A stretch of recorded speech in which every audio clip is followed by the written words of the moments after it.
अस्सलामुअलैकुम। Straight talk में खुशामदीद। आज सहपहर पाकिस्तान में मुअज़्ज़ज़ मेहमान ईरानी सदर मसूद पज़ेश्कियान की आमद हुई। पुरतपाक इस्तकबाल किया गया और अब तक सदर पाकिस्तान, वज़ीर आज़म Pakistan, army chief, field marshal general Asim Munir से उनकी मुलाकातें हो चुकी हैं। ईरानी सदर मसूद पज़ेश्कियान का इस्लामाबाद का ये दौरा सिर्फ सिफारती नहीं बल्कि खित्ते में बदलती हुई सूरत हाल के पस मंज़र में देखा जा रहा है। जंग खत्म होने के बाद ये ईरानी सदर का पहला गैर मुल्की दौरा है और इसके लिए पाकिस्तान का इंतखाब एक अहम सियासी पैगाम रखता है। ईरानी सदर के इस्तकबाल में सदर आसिफ अली ज़रदारी, वज़ीर आज़म शहबाज शरीफ, नायब वज़ीर आज़म इसहाक डार और दीगर आला हुक्काम की मौजूदगी ने इस दौरे को रियासती सतह पर गैर मामूली अहमियत दी है। ईरान और अमरीका के दरमियान हालिया कशीदगी के बाद तकनीकी मुज़ाकरात और मुआहिदे के मराहिल आगे बढ़ रहे हैं। सवाल यह है कि जब तेहरान और वाशिंगटन के दरमियान राबतों का एक सिलसिला शुरू हो चुका है तो फिर ईरान ने सबसे पहले इस्लामाबाद को क्यों मुंतखब किया? क्या पाकिस्तान अब भी ईरान और अमरीका के दरमियान एक सालिस के तौर पर देखा जा रहा है या फिर तेहरान को अब भी खित्ते में किसी ऐसे काबिल एतमाद शराकतदार की ज़रूरत है जो अमरीकी और इजरायली दबाव के बावजूद तवाज़ुन बरकरार रख सके? यह भी एक अहम सवाल है कि क्या ईरान को अरब ममालिक ख़ास तौर पर कतर या दीगर खलीजी रियासतों से वो सिफारती यकीन दहानियाँ हासिल नहीं हो रही जो वह इस्लामाबाद से तलाश कर रहा है? ईरानी सदर के हमरा वज़ीर ख़ारजा अब्बास इराक़ची की मौजूदगी ये जाहिर करती है कि ये दौरा सिर्फ अलामती नहीं बल्कि अमली नताइज हासिल करने के लिए किया जा रहा है। अब असल सवाल ये है कि ईरान इस दौरे से क्या हासिल करना चाहता है?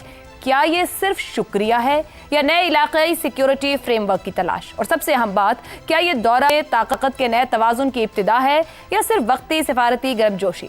इस दौरे पर न सिर्फ खित्ते बल्कि अमरीका, इजराइल और अरब दुनिया की नज़रें भी टिकी हुई हैं क्योंकि इसके नताइज मुस्तकबिल की जियोपॉलिटिकल सिमत का तयन कर सकते हैं। इस दौरे की अहमियत, मकासद, इसी पर गुफ्तगू रखेंगे प्रोग्राम में। पैनल में मेरे साथ हैं शहजाद चौधरी, ज़ैगम खान और रज़ा रूमी साहिब। प्रोग्राम का सवाल आप सभी के लिए। पाकिस्तान का शुक्रिया, ईरानी सदर मसूद पज़ेश्कियान का दौरा पाकिस्तान, सिफरती आदाब का तकाजा या तेहरान इस्लामाबाद को नई स्ट्रेटेजिक ज़रूरत के तौर पर देखने लगा? शहजाद चौधरी साहब, सफारती ताल्लुकात बहुत अहमियत रखते हैं, मामलात आगे भी ले जाते हैं और पीछे भी। राइट नाउ पाकिस्तान ईरान के मामलात जिस जगह पर हैं, मुस्तकबिल क्या देख रहे हैं? ये सिर्फ एक शुक्रिया के लिए ईरानी सदर का दौरा है कि यहाँ से आगे और बहुत कुछ रोशन है? मेरा ख्याल है कि फिलहाल तो इसको इसी तनाजुर में देखना चाहिए कि इजहार तशक्कुर है और डिप्लोमेटिक नाइस्टीज क्या कहा जाता है। ये पाकिस्तान का जो रोल रहा है उसमें कोई बिल्कुल किसी किस्म का कोई शक शुबे की गुंजाइश नहीं है। पाकिस्तान ने तकरीबन ईरान के बिहाफ पे ये सारे का सारा जो मेमोरेंडम ऑफ अंडरस्टैंडिंग, ये जो बातचीत थी, इसके अंदर एक तरह से ईरान के साथ का साथी होके ये सारा काम निभाया है। ईरान को इस तरह की सपोर्ट पाकिस्तान से शायद कभी भी ना मिली हो पहले। इवन वो जो जब थे यहाँ पे शाह ऑफ ईरान के ज़माने में भी ऐसी ना मिली हो जिस किस्म की सपोर्ट उनको इस दफ़ा मिली है। ये यकीनन एक यूनिक और बहुत ही नादिर किस्म की चीज़ है जो कि पाकिस्तान ने ईरान के लिए की है। उसके इजहार में अगर ईरानी सदर आते हैं तो समझ में आती है बात। लेकिन आपका सवाल ये कहता है कि क्या तेहरान इस्लामाबाद को एक नई स्ट्रेटेजिक ज़रूरत के तौर पर देखने लगा? मैं समझता हूँ इसके अंदर एक मख्फी पहलू छोटा सा, और लेकिन मेरा ख्याल है कि वो इस वक्त उसके ऊपर बात करना मुनासिब नहीं है और ना ही वो ऐसा हो सकता है। नॉन न्यूक्लियर ईरान ही एक खित्ते के अमन के लिए और दुनिया के अमन के लिए ज़रूरी है। एक नॉन न्यूक्लियर ईरान जिससे न्यूक्लियर वेपनाइज्ड ईरान ना हो। अच्छा, इसलिए एक चीज को तो हम तय कर लेते हैं। दूसरी बात यह है, इसी को फ्लिप अगर कर दें कि क्या इस्लामाबाद तेहरान को स्ट्रेटेजिक नेसेसिटी तो नहीं मैं कहूंगा लेकिन स्ट्रेटेजिक अंदाज में डील कर सकता है? यानी आज जो पलड़ा है वो तेहरान का भारी है या इस्लामाबाद का भारी है? क्या इस्लामाबाद को तेहरान को लीड करना है या तेहरान पाकिस्तान को लीड करेगा, इस्लामाबाद को लीड करेगा? मेरी नजर के अंदर जो पाकिस्तान ने किया है, जो पाकिस्तान का तशख्खुस है, जो पाकिस्तान की साख्त है, 25 करोड़ लोग हैं, एक बहुत बड़ा मुल्क है, बैटल हार्डन्ड है, न्यूक्लियर वेपन स्टेट है, दुनिया के अंदर लिंक्ड है, इसका इक्तिसादी जो इसकी इकोनॉमी है वो ईरान से बड़ी है इस वक्त, शायद अल्लाह करे बड़ी ही रहे। और फिर उसके बाद ये जो तमाम चीज़ें मिल के ये जो एक बुनियाद बनाती हैं किसी भी रियासत की ताकत की। पाकिस्तान इस वक्त बहुत बेहतर जगह पे खड़ा है, कौमी तशख़्ख़ुस पाकिस्तान का बेहतर तौर पे नमूदार और उजागर हुआ है। अब ये सब चीजें अगर सही हैं, जो कि सही हैं, हरगिज़ बिल्कुल सही हैं, तो फिर ईरान पाकिस्तान को लीड करना चाहिए। ईरान आया है, अब यहां से पहला काम कि जो ईरान का जो अमन है, इस खत्ते का जो अमन है, उसको मुस्तहकम किया जाए। ईरान को हमें उस तरह गाइड करना है, उस रास्ते पे लेके चलना है, उस तरीके से उसकी मदद करनी है कि उस तरफ उसको कोई जो इनसिक्योरिटीज हैं उनके अंदर कम से कम तर उसकी कमी की जाए और वो एक कॉन्फिडेंट मुल्क के तौर पे अमन की तरफ जाए। नंबर 2, जब ये अमन कायम हो जाता है तो उसके बाद फिर पाकिस्तान को अपनी इस हैसियत को इस्तेमाल करते हुए, जहां पर मशरिक़ वस्ता के साथ उसके बहुत अच्छे ताल्लुकात हैं, ईरान और मशरिक़ वस्ता के बीच में भी जो मुश्किलात हैं, जो फासले हैं, उनको कम करना चाहिए और इसको एक इक़्तिसादी पहलू के तौर पे ताकत को ऊपर लेके आना है। ये पाकिस्तान का दूसरा काम होना चाहिए। जब ये हो जाता है और ईरान थोड़ा बहुत कॉन्फिडेंट हो कि अपने आप को फिर रीस्टैब्लिश करता है, दुनिया में लिंक होता है, एक इकोनॉमी तेजी से उभरती है, तो मेरा ख्याल है ईरान का अपना तशख़्ख़ुस और कॉन्फिडेंस भी आएगा। फिर तुर्की, ईरान, पाकिस्तान और सऊदी अरब मिलके वो दीवार बनते हैं जो कि इसराइल के रास्ते में रुकावट बनते हैं। तो बहुत सारे ऐसे पहलू हैं जिसमें कि पाकिस्तान और ईरान मिलके अगर आगे चलें, और ये मौका, मैं इस चीज का नहीं कहता कि कौन पाकिस्तान को क्या कोई रास्ते दिखा सकता है। अब पाकिस्तान को जिस जगह पे पाकिस्तान पहुंचा है, स्टेप पीछे नहीं लेना, आगे ही चलना है, लीड करना है, इस खत्ते को लीड करना है, चाइना को बीच में लेके आना है। तो मेरा ख्याल है वो तमाम चीजें हैं जो कि रास्ते बना देंगी इस पूरे खत्ते को एक नुमाया दुनिया का खिता बनाने में और एक अमन का खिता बनाने में। मेरा ख्याल है अगर इस तरीके से देखा जाए, सोचा जाए, ठीक हो तो गया।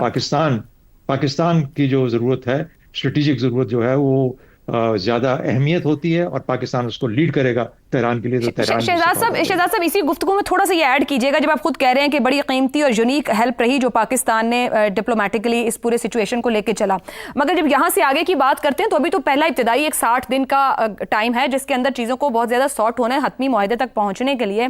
क्या ये 60 दिन पाकिस्तान को ये भी याद दहानी कराने को तेहरान इस्लामाबाद में है कि जिस तरीके से गुज़िश्ता 3 महीने गुजरे, पाकिस्तान ने भरपूर मदद के तौर पर चीज़ों को बार बार हाथ से फिसलते हुए वापस संभाला, ईरान को वापस मेज पर बिठाया या अमेरिका को बिठाया, अगले 60 दिन भी वही भरपूर मदद पाकिस्तान की बतौर उस सालिस या उस साथ के दरकार रहेगी कि कहीं डीरेल ना हो जाए चीजें?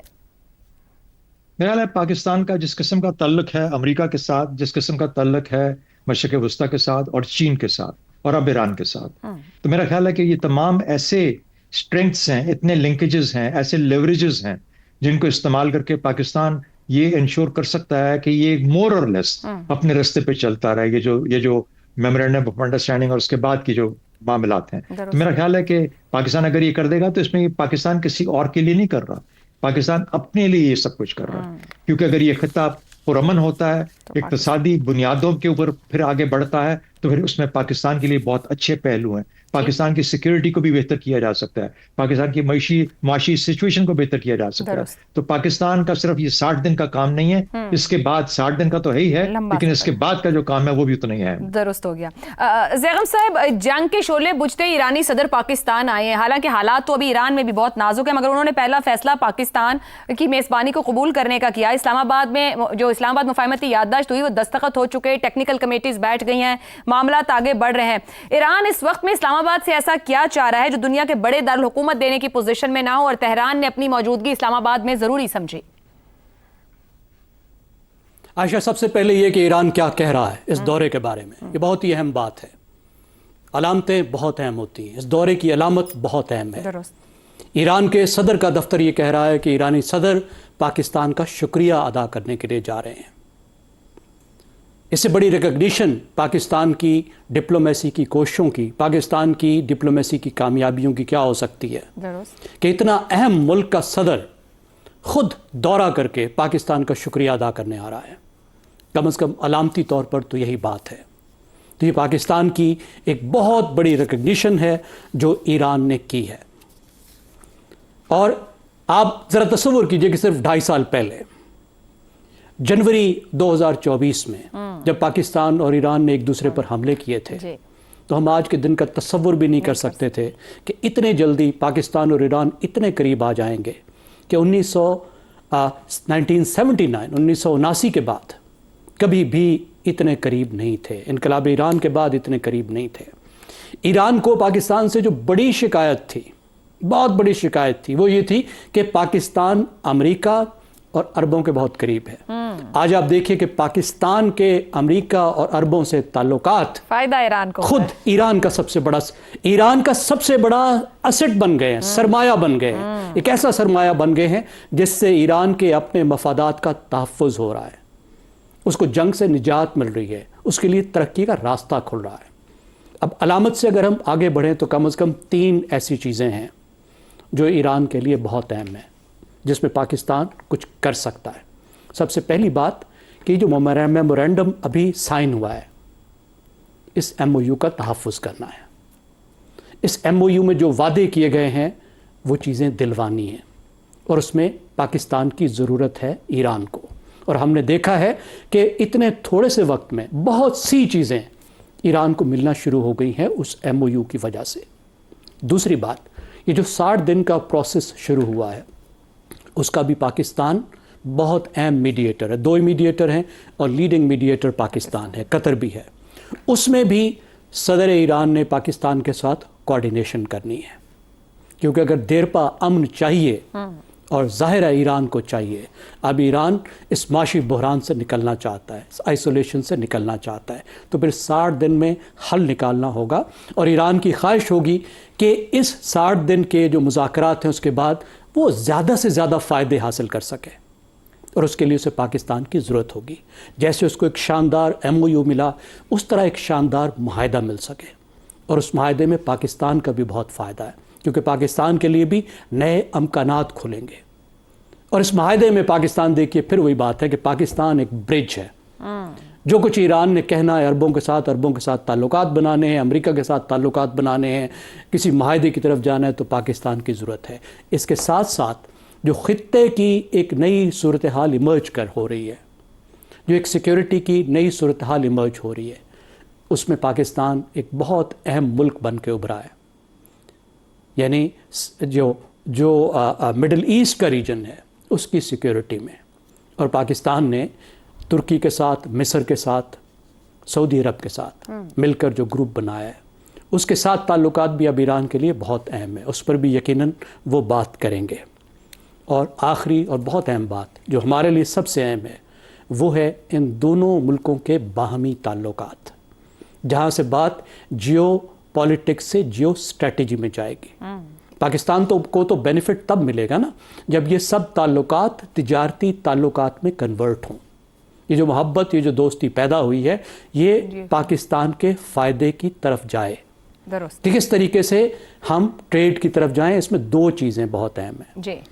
पहली बात तो ये है कि जो शकूक व शुबहात हमें नॉन स्टेट एक्टर्स की वजह से हैं, टेररिज्म की वजह से हैं, उस पर बड़ी खुली डुली बात होनी चाहिए और उस पर चीज़ें तय होनी चाहिए कि जो दहशतगर्द उन एरियाज़ में एक्टिव हैं जहाँ पे इन दोनों मुल्कों का बॉर्डर है और अफ़गानिस्तान में एक्टिव हैं, उन पर बाकायदा मुआहदा और तय होना चाहिए और इन दोनों मुल्कों को मिलकर काम करना चाहिए अपने फ़ायदे में। दोनों का बहुत फ़ायदा है जी।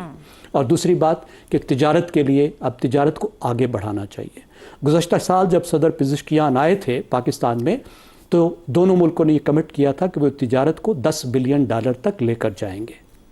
कैसे लेकर जाएंगे, अब उस पर बात होनी चाहिए। बहुत अमकानात हैं, एनर्जी में, एग्रीकल्चर में, दूसरे प्रोडक्ट्स में।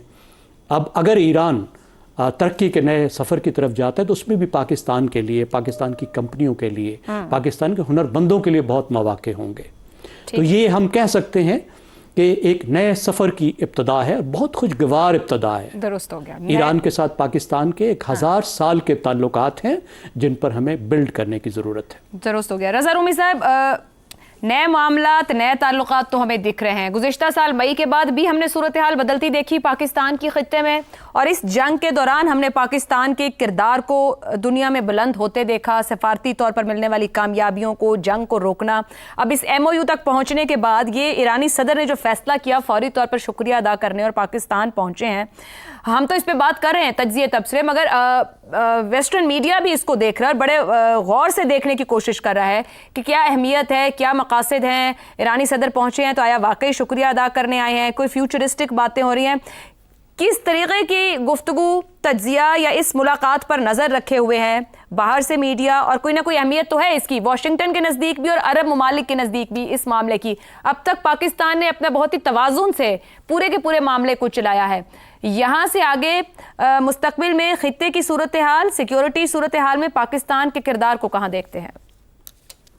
आयशा, शुक्रिया। देखिए, पाकिस्तान का किरदार इस वक्त ये पूरा जो सालिसी और जंगबंदी और अब ये MOU में साइन हुए हैं, तो ये तो अब दुनिया भर इस चीज़ की मोतरफ है कि पाकिस्तान का इसमें रोल जो है वो कलीदी है, सेंट्रल है, जिसे अंग्रेजी में कहा जाता है।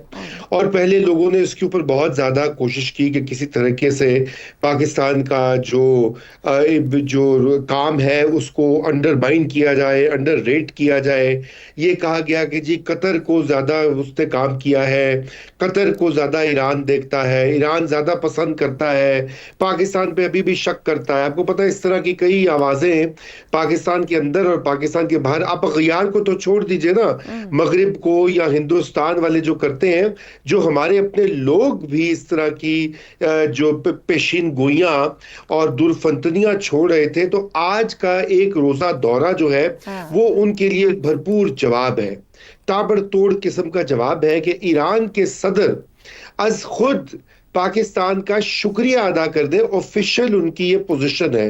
वो ऑफिशियल पोजीशन ये नहीं है कि वो खैर सगाली के दौरे पर आए हैं या वो म्यूचुअल इंटरेस्ट की बात करें। वो एक स्पेसिफिक काम के लिए मुख्तसर दौरा करने आए हैं पाकिस्तान। उससे ये ही वाजे होता है कि पाकिस्तान ने जो सालिसी की है, पाकिस्तान के वजीर आजम और पाकिस्तान के फील्ड मार्शल ने जो काम किया है पिछले कई महीनों और हफ्तों में अनथक मेहनत जो की है, उसके मोतरफ है सारी पार्टीज। इससे कबल आप JD वैंस को सुन चुकी हैं आयशा, जिन्होंने कहा कि मैं अपनी या तो बेगम से बात करता हूँ या मैं फील्ड मार्शल से बात करता हूँ, क्योंकि और वी लव पाकिस्तान, तो पाकिस्तान तो उनके सर पर है सवार इस वक्त। जी, तो अब ये दो बड़े फरीक है ना, अब इन्होंने ये कर दिया। अब मुझे ये समझ नहीं आती कि ये प्रोपेगेंडा जो फैक्ट्रियां लगी हुई हैं पाकिस्तान के सोशल मीडिया और पाकिस्तान के कुछ हिस्से जो है रवायती मीडिया के भी, टीवी बिशमूल उसमें या अखबारात उसमें शामिल हैं। ये उनकी मुझे समझ नहीं आती कि उनको और क्या चाहिए या उनका क्या इलाज है, या वो बिल्कुल ही लाइलाज हो चुके हैं। तो एक तो पहले तो मैं यहाँ से बात का आगाज करना चाहता था। अब आप देखा कि पाकिस्तान का इसमें क्या, देखिए पाकिस्तान का रोल चूंकि सालिसी के नतीजे में इस स्टेज तक हम पहुंचे हैं, और यकीनन ये फाइनल स्टेज नहीं है, ये अभी आगाज है एक बहुत ही पेचीदा पुरखार रस्ते का, जिसका के आउटकम अनसर्टन है। क्योंकि जिन मामलात के ऊपर अब कमेटियां बन गई हैं, टेक्निकल वर्किंग ग्रुप्स बने हैं, 4 बड़े मामलात हैं। ईरान के ऊपर से पाबंदियां जो हटनी है, ईरान की रिकंस्ट्रक्शन जो होनी है, जौहरी तवानाई के मसाइल जो हल होने हैं, और इसी तरह ईरान की जो मुंजमद असासे जो है जिनका के बंदोबस्त करना है, वो ये बहुत पेचीदा मामलात हैं। एक तरफ तो इनकी पेचीदगियां हैं, दूसरी जानिब एक ऐसा फरीक बैठा हुआ है मिडिल ईस्ट में जो किसी कीमत नहीं चाहता कि ये अमन जो है कायम रहे। उसकी ये ख्वाहिश है कि ये जंग दोबारा इसका आगाज हो और ये जंग फिर से छिड़े और ईरान को हिस्से बकरे किए जाए। जो काम पहले अधूरा छोड़ दिया अमेरिका बहादुर ने, वो दोबारा से उसको रीस्टार्ट किया जाए। ये तो आयशा इस वक्त है मसला, जिसको हम जिसे हम डील करें। बहुत ही कॉम्प्लिकेटेड सिचुएशन है। तो साहब, एक तो इजराइल तो है ही है एक्शंस के साथ ग्राउंड पे, एक ट्रंप का ट्रुथ सोशल भी है। मतलब अच्छी भली चलती चीज के बीच में कोई ऐसा बयान दे देगा ना सर पकड़ा जाएगा ना पैर, के कहने का मकसद क्या था अगली बार एक नई बात। और कोई हल तो JD वैंस के पास भी इसका नहीं है। ये चला लेंगे 60 दिन ट्रंप साहब सब्र के साथ? देखिए ट्रंप साहब चला लेंगे इसलिए कि वो क्या है कि वाकया सख्त है और जां अजीज, उनके पास ऑप्शन कोई नहीं है आयशा, क्योंकि अगर वो दोबारा से रीस्टार्ट करते हैं ये जंग तो उसका सियासी और माशी नुकसान वो सारा फॉल आउट उन पर आएगा, उनकी जात पर आएगा, उनकी पार्टी पे आएगा। पहली तो ये बात है। लेकिन उससे भी ज्यादा मसला ट्रंप का ये है कि वो उन्होंने अपनी आवाम को ये भी तो बताना है बार बार कि देखो मैं कितना तगड़ा हूं, हालांकि जाने ना जाने गोली ना जाने बाग तो सारा जाने है कि अमेरिका को इस जंग में जिसे कहना चाहिए जीत नहीं हुई। अगर शिकस्ते फाश नहीं हुई जो ईरान कहता है वो नहीं हुई तो जीत भी नहीं हुई। तो ये बात तो बहुत वाज़ेह है। अच्छा अब हम बात करें पाकिस्तान के रोल की। पाकिस्तान का रोल ब्रेक लेनी है, पाकिस्तान के रोल पर हम अगले बताते हैं और आपसे आगाज करूंगी पाकिस्तान का किरदार क्या रहा, क्या मुमकिन तौर पर हो सकता है। इस ब्रेक के बाद गुफ्तगू आगे बढ़ाएंगे। प्रोग्राम में एक बार फिर खुशामदीद। ब्रेक से पहले रजा रूमी साहब पाकिस्तान के किरदार पर बात कर रहे थे। रजा रूमी साहब, पाकिस्तान का अस्करी और सफारती तौर पर हाल यानी कि प्रेजेंट बहुत ऊंचाइयों की तरफ है, मुस्तकबिल की बात करेंगे, किरदार की भी, मगर माजी भी रहा है। इसी पर गुफ्तगू रखूंगी और आप सभी के लिए सवाल रहेगा इस तरह से, क्या पाकिस्तान वाकई गैर जानिबदार सालिस के तौर पर अपनी हैसियत मजबूत कर रहा है या वो एक बार फिर बड़ी ताकतों की कशमकश में मरकजी किरदार अदा करने जा रहा है? रजा साहब, आप किस हवाले से किरदार की बात कर रहे थे? मेरा सवाल बड़ा स्पेसिफिक है, आप उस बात का जवाब भी दीजिए जो आप कहना चाह रहे थे, मगर यह भी कि एक माजी रहा है, पाकिस्तान का रोल भी रहा है खित्ते में, मगर इस वक्त जो सूरत हाल है वो बहुत मुख्तलिफ है। क्या मुख्तलिफ मुस्तकबिल देख रहे हैं एक गैर जानिबदार सालिस के तौर पर ही, या कहीं ना कहीं हम फिर कहीं सुपर पावर की आपस की कशमकश का शिकार ना हो जाएं? जी आयशा, बिल्कुल मैं आपके सवाल से ही आगाज करता हूं अपनी बात का। और देखिए माजी में भी पाकिस्तान का एक किरदार बिल्कुल रहा है इस खित्ते में और अमेरिका के साथ जो हमारे ताल्लुकात हैं बड़े दरीना हैं। मगर देखिए दो बातें जो है वो मुख्तलिफ हैं। आपने खुद भी अपने इब्तदाइये में कहा कि आज के हालात मुख्तलिफ हैं और यकीनन मुख्तलिफ हैं, क्योंकि जब पाकिस्तान ने पहला अलायंस उसका हुआ था अमेरिका के साथ 1950 की दहाई से, उस वक्त एक सर्द जंग थी बर्पा, दुनिया भर में उसने लपेट में ले रखा था पूरी आलम को। और उसमें पाकिस्तान ने एक साइड का इंतखाब किया, अमेरिका और वेस्टर्न कैंप जो था, और उसमें वो उनके सिक्योरिटी जो माहिदे थे उसका हिस्सा बना रहा। और ये कई दहाइयों तक हमारा ये सिलसिला चला। उसके कुछ फायदे भी हुए, कुछ नुकसानात भी हुए, वगैरह वगैरह। फिर हमने जो दूसरा था वो अफगान जिहाद वाला, वो भी कोल्ड वॉर का ही जमाना था। रूस ने आकर अफगानिस्तान पर कब्जा कर लिया और पाकिस्तान दूसरे कैंप के साथ जो है मिलकर रूस को भगा रहा था। और फिर तीसरा वॉर ऑन टेरर जो है वो सर्द जंग के खात्मे के बाद तीसरी हमारी इंगेजमेंट थी, लेकिन उसमें भी पाकिस्तान जो है वो अमेरिका की एक जो मिलिट्री पॉलिसी है उसके बढ़ावे में अपना किरदार अदा कर रहा था। आज ये तीनों जो एग्जाम्पल्स हैं 2026 और अगले आने वाले जो महीने और साल है उन पर लागू नहीं होते। अगरचे किरदार वही हैं, मुमालिक वही हैं, मगर ना तो सर्द जंग है, ना अमेरिका और चीन इस वक्त जो है वो नेज़े और तलवारें लेकर खड़े हुए हैं एक दूसरे के खिलाफ। कतई ऐसा नहीं है। ये एक बदलती हुई दुनिया है और उस तेजी से बदलती हुई दुनिया में पाकिस्तान जो है वो अपनी तमाम तर सलाहियत और कुव्वत को बरूए कार लाते हुए एक मिडिल पावर के तौर पर अपने आप को प्रोजेक्ट भी कर रहा है और साबित भी कर रहा है, प्रूफ भी कर रहा है कि वो वाकई ही में एक पावर है जिसका एतराफ जो है बाकी मुमालिक भी कर रहे हैं और कर चुके हैं। यूरोपियन यूनियन भी कर चुका है, अमेरिका भी कर चुका है, और मिडिल ईस्ट की जो मुमालिक है बिशमूल ईरान वो भी कर चुके हैं और कर रहे हैं और इंशाल्लाह करेंगे।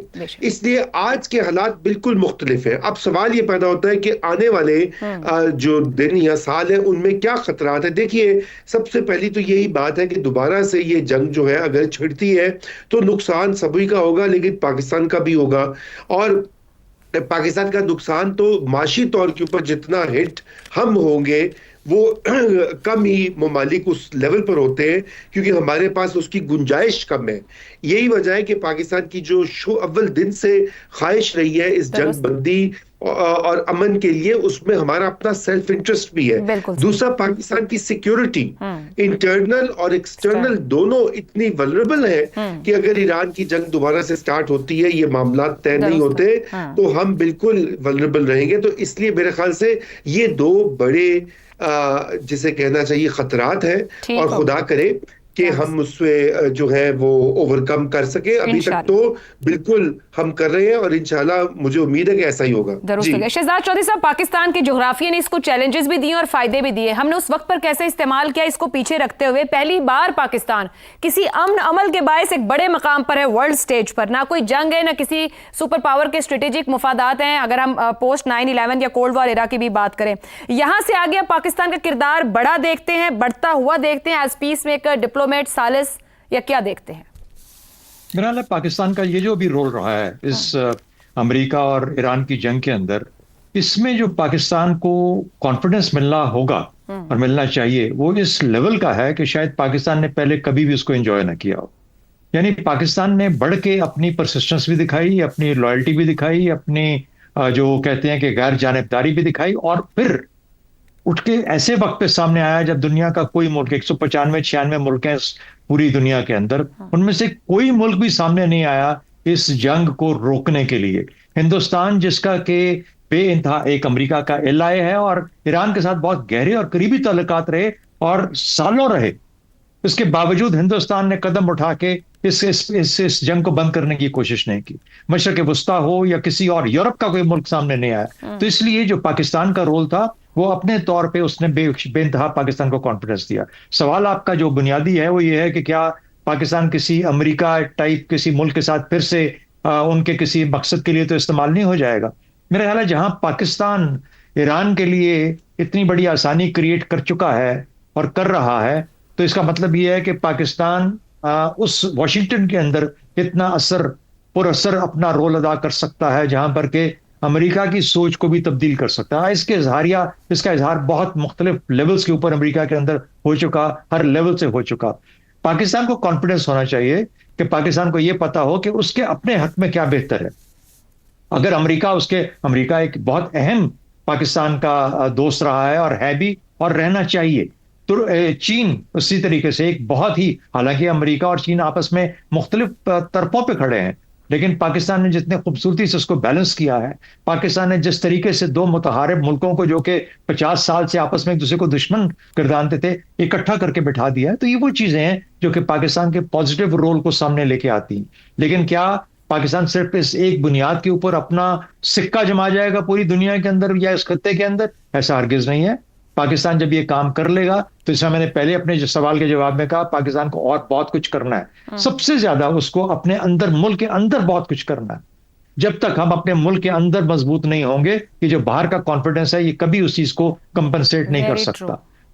इसलिए अपने मुल्क में आपकी इक्तिसादी सिचुएशन, आपकी माशी और मुआशरती दोनों, और आपकी सियासी सिचुएशन, जब तक ये हम आहंग नहीं होंगे, उस वक्त तक वो स्ट्रेंथ, वो ताकत, वो कॉन्फिडेंस जो आप बाहर से लेके आते हैं वो किसी काम नहीं आएगी। क्योंकि अब दुनिया आपको आपके अंदर के, जो आपके अंदर है उसको देख के पहचानेगी कि असल हकीकत या असल ताकत आपकी क्या है। हिंदुस्तान जैसे मुल्क आज हम पे यही ताने मारते हैं कि आप नजर तो आते हो लेकिन अंदर से खुद जो हालत है वो आपको पता है। हमें उस चीज को डिफीट करना है। हमें पाकिस्तान को मुकम्मल कॉन्फिडेंस देना है। हमने बाहर से उधार लेके कॉन्फिडेंस नहीं आना, जो कि अब तक हम करते रहे हैं, लेकिन इसको बदलने की जरूरत। दुरुस्त हो गया जी। एक ब्रेक लेते हैं, ब्रेक के बाद ज़ैगम खान का पॉइंट ऑफ व्यू आपके सामने रखेंगे।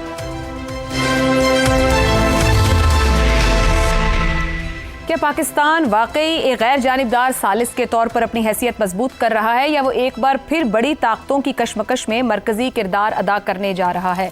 ज़ैगम साहब, ये बुनियादी सवाल है, मगर एडअप कीजिएगा कि 195 196 ममालिक में से पाकिस्तान वो मुल्क बना जिन्हें आगे बढ़कर बड़ी जंग को रोका और हम MOU तक पहुंचे। मगर इस वक्त पाकिस्तान ईरान को मजीद आगे किस हद तक, कहां तक दे सकता है, जब बीइंग पाकिस्तान उसकी अपनी लिमिटेशंस हैं। वॉशिंगटन और अरब ममालिक भी इस्लामाबाद पर नजरें रखे हुए हैं। यहां से आगे पाकिस्तान का रोल क्या है?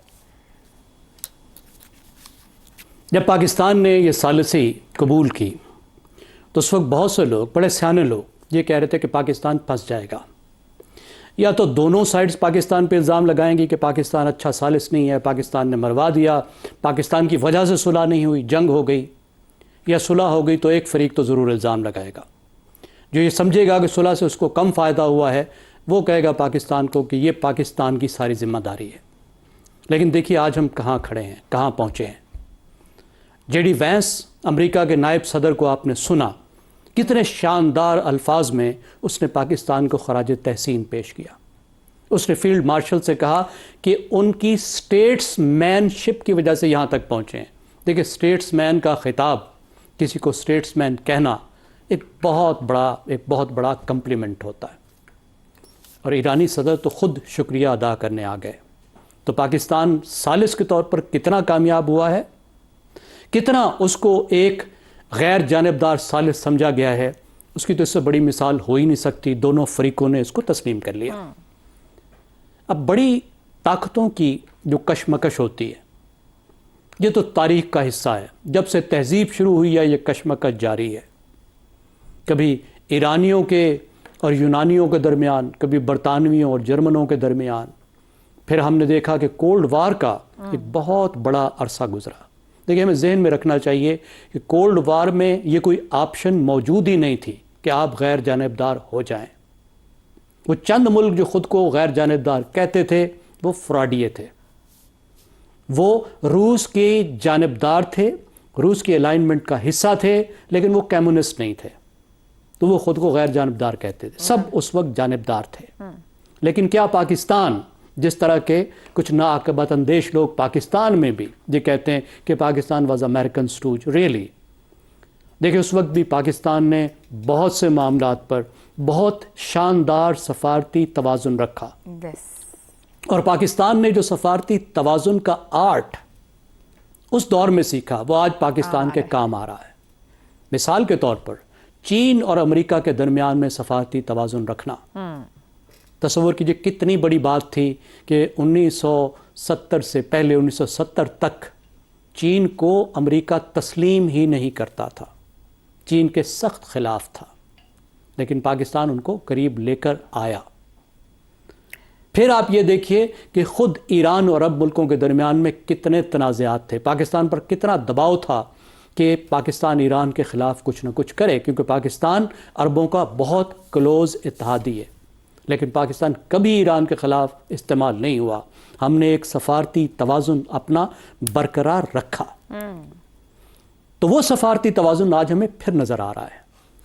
और उसकी वजह यह है कि ये सफारती तवाज़ुन पाकिस्तान के अपने कौमी मफाद का तकाजा है। ये सफारती तवाज़ुन हमें कोई बाहर नहीं कह रहा कि तुम ये तवाज़ुन रखो ताकि हमारा फ़ायदा हो।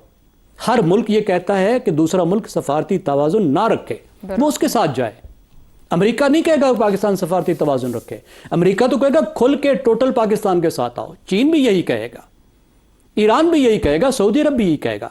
लेकिन पाकिस्तान के कौमी मफादात का यह तकाजा है कि पाकिस्तान सफारती तवाज़ुन रखे। दुरुस्त हो गया। और पाकिस्तान ने वो तवाज़ुन रखा और आज उस तवाज़ुन की वजह से पाकिस्तान का ये इतना बड़ा मकाम बना है, पाकिस्तान की दुनिया भर में इतनी अहमियत बनी है। और जो हमने ये फ़न सीखा था, डिप्लोमेसी का, जो दहाइयों तक हमने इस्तेमाल किया, वो हमारा डिप्लोमेटिक असेट, वो हमारा सफारती सरमाया हमारे साथ काम आ रहा है। दूसरी बात जो हमारे काम आ रही है वो पाकिस्तान की फौजी कुव्वत काम आ रही है, जो पाकिस्तान ने फौजी कुव्वत का मुजाहरा किया। तो ज़ैगम साहब यहाँ पहुंचेंगे, मुझे बिल्कुल प्रोग्राम है कि हमने जहाँ जहाँ इन्वेस्टमेंट की, वो फौजी सरमाया है या सिफारती सरमाया, उसने नताइज दिए। अमेरिका चाइना ताल्लुकात हों, अरब ईरान ताल्लुकात हों, या आज ईरान अमेरिका ताल्लुकात, पाकिस्तान का आर्ट ऑफ डिप्लोमेटिक बैलेंस उसने अपना काम दिखाया। और यकीनन इस पर एक किताब लिखी जानी चाहिए कि इस शानदार अंदाज में पाकिस्तान ने दुनिया को इस जंग से बचाया है। प्रोग्राम से इतना ही, इजाज़त दीजिए, अल्लाह हाफ़िज़।